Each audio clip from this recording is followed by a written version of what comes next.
Hey guys, this is becoming an escalating scene here outside of the rally. A short while ago, we saw people lighting MAGA hats on fire, lighting other things on fire, people rushing police, throwing objects at police, calling them pigs. And happening here right now, there's a confrontation of reporters lined up against police. It's kind of settled down now, but for a while there, this was a pretty intense scene. Here comes something that was just thrown now, I don't know, a cup or something at police officers. But, you know, the scene all night long has been intensifying. People have been in our faces. There have been instigators. There have been a few characters who sought to disrupt and suppress media crews here tonight. And it seems like right now this is coming to a point where hopefully things will eventually settle. We'll continue to monitor this and update you throughout the night. But Matt, I got a question for you if you can hear me. What's going to happen when you got 20,000 Trump supporters exit those buildings wearing those MAGA hats? What is that question? What is going to happen when the 20,000 people that are Trump supporters exit that building? That's what we've kind of been bracing for. I guess it's anyone's guess. There are police here in riot gear. There are police close, nearby, around the block. There is certainly a very large police presence. We see buses.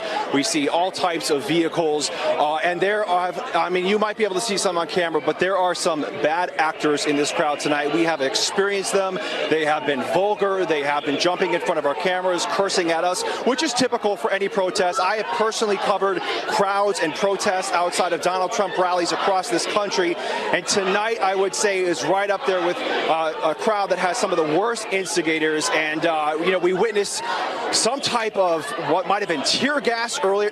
There's something else that was just thrown at a police officer on a horse. These people are calling officers pigs. So unfortunately, there are some people here, some protesters, who are exercising their freedom of speech and right to protest, but also instigating. Matt, how many people are we talking about in this this riotous type of atmosphere that you're in? How many people are protesting?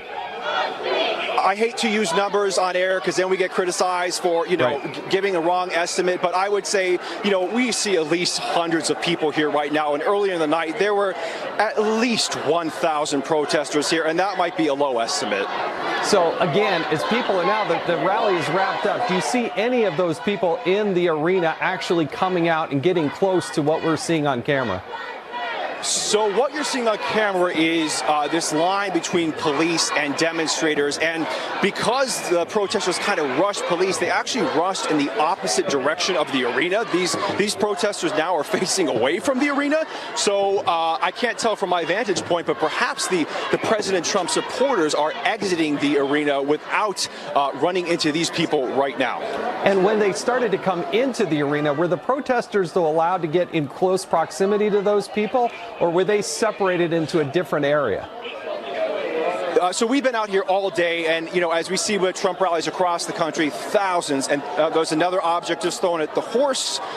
You know, the horse are obviously reacting to this. But to answer your question, you know, we're out here all day, thousands and thousands of people lined up, but they were separated from the protesters, and the majority of the protesters you're seeing here right now did not arrive until later in the evening. So the majority of the President Trump supporters lining up to get inside of the rally did not face these protesters on the way in, but it seems like there are certainly going to be some that are going to have to face them on the way out. We see a number of people with signs and they're yelling and screaming things. Can you give us a sense of what is their message? We're hearing some of the signature chants, whose streets, our streets, shut it down.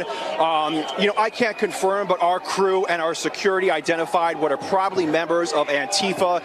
They have, you know, they have the handkerchiefs covering their mouths. We had to relocate several times throughout the night. We are okay, but there were several times when instigators were going to clearly interfere with our reports, and that's what they wanted to do. And that's their message, that they had come here to shut it down, and that's what they're doing. We